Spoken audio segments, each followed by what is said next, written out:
Number 5. Bel Mariano. Kahit saglit lang siya sa bahay, nagdala siya ng malaking impact sa housemate dahil sa iniwan niyang advice. Marami siyang na-inspire dahil dito, beauty at brain talaga itong si Bel.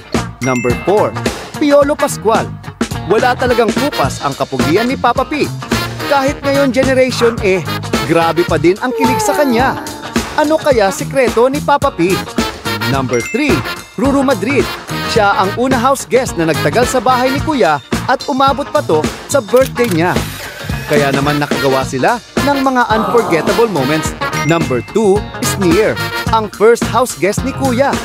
Ay mali, di pala si Esnier, kundi si Ma'am Castro. Kaya naman napagalitan ang mga boys sa kanila raw jungle room. Number 1, Joshua Garcia. Ang comeback ni Joshua sa bahay ni Kuya. Kaya naman todo kilig ang dala niya sa housemates. Mga tinginan pa lang ay tanggal ang angas nila Ashley at Princess Aliyah. Ikaw, sino ang susunod na house guest ang gusto mo makita? Comment mo sa baba.